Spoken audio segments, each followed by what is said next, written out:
Assalamualaikum warahmatullahi wabarakatuh. Alhamdulillahilladzi amarana bitta'ati wa taqwa wal ibadah. Asyhadu an la ilaha illallah wa asyhadu anna Muhammadan abduhu wa rasuluh. La haula wa la quwwata illa billahil aliyyil azim. Rabbi shrah li sadri wa yassir li amri wahlul 'uqdatam min lisani yafqahu qawli, amma ba'du.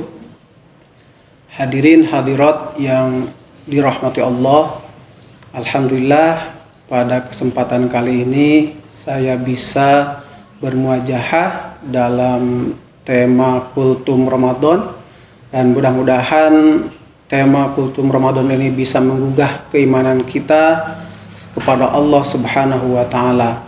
Sebagaimana yang tertera bahwa kita semua itu patut atau wajib sekali dalam melaksanakan perintah dari Allah Subhanahu wa taala. Ada imam yang menjelaskan bahwa pelaksanaan ibadah itu tidak akan sah tanpa ilmu. Ilmu ibadah itu juga tidak akan bermanfaat kecuali dengan nilai keikhlasan. Al ibadah la tasihu bil ilmi wal ibadah wal ilmu la yanfa'ani illa bil ikhlasi. Oleh sebab itu, pada kesempatan kali ini mari kita akan segera tingkatkan dalam hal keimanan, keislaman kita yang tertera di dalam Al-Quran. Quran surat Al-Baqarah ayat 208 menjelaskan bahwa Bismillahirrahmanirrahim, ya ayyuhallazina amanu udkhulu fis-silmi kaffah wa la tattabi'u khutuwati syaiton innahu lakum aduwwum mubin. Al-ayat. Kenapa iman itu perlu diuji? Kenapa iman itu perlu untuk dievaluasi? Karena iman itu bisa goyah bahkan bisa keluar sama sekali. Sebagaimana kita pahami di era modern sekarang ada tiga paham atau tiga golongan kepercayaan. Di antaranya adalah ada politeis yang mempercayai adanya lebih dari satu Tuhan, monoteis ada yang percaya dan yakin satu Tuhan, dan ateis tentang yang bahkan tidak sama sekali percaya Tuhan. Oleh sebab itu, selaku umat Islam yang memeluk monoteisme, percaya dengan satu Tuhan, tentu kita akan mempertahankan sampai nilai dari keislaman kita itu terakhir di dalam ayat wala tamutunna illa wa antum muslimun. Itu yang paling kita pentingkan dalam kehidupan ini. Bagaimana keimanan kita pupuk? Untuk itu bahwa iman adalah corong atau cahaya bagi kita. Kalau kita tidak pintar mengolah keimanan, maka yang tadi saya sebutkan ketika Bismillahirrahmanirrahim di ayat yang lain, misalkan wa may yartada ila akhiril ayah, barang siapa orang yang telah murtad keluar dari Islam, maka itu akan menjadi kerugian besar. Atau ada sebaliknya, wal mu'allafatu qulubuhum, ada orang-orang yang tertarik untuk masuk Islam. Nah, itu juga membutuhkan hidayah dari Allah Subhanahu wa taala.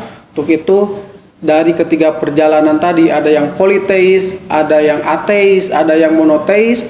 Tentu saja kita sebagai penganut monoteis yang percaya terhadap Allah Subhanahu wa taala, kita akan terus mempertahankan keimanan kita sampai di akhir hayat kita. Tentu saja itu membutuhkan perjuangan yang sangat besar bagi kita semua. Nah, sehingga keterpurukan dari bidang akidah, keterpurukan dari bidang keimanan itu akan menghantarkan kepada kerugian. Di ayat yang lain telah dijelaskan bahwa wa may yabtaghi ghairal islam madina fala yuqbala minhu wa huwa fil akhirati minal khasirin. Siapa orang yang telah memilih selain Islam, maka di sana akan mendapatkan kerugian dan agamanya itu tidak akan diterima oleh Allah Subhanahu wa taala.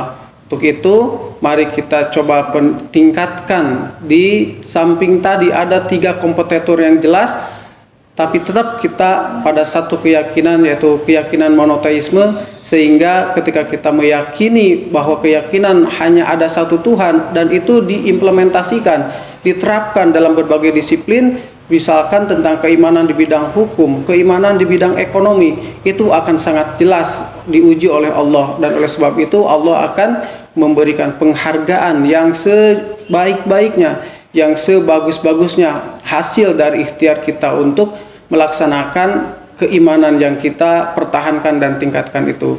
Mudah-mudahan sekali lagi keimanan kita akan terus meningkat dan bertambah sehingga kita akan terus meyakini Allah Subhanahu wa taala sebagai pedoman hidup kita. Di dalam ayat lain, inna salati wa nusuki wa mahyaya wa mamati lillahi rabbil alamin.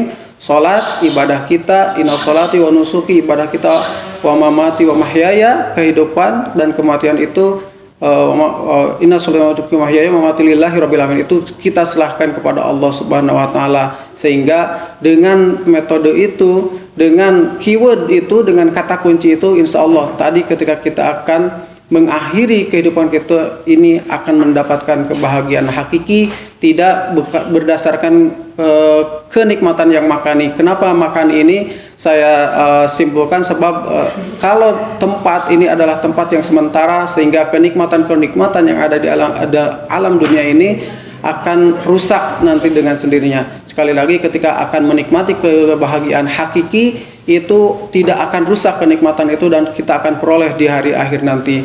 Mudah-mudahan ada manfaatnya. Mohon maaf atas segala kekurangan. Billahi taufiq wal hidayah. Assalamualaikum warahmatullahi wabarakatuh.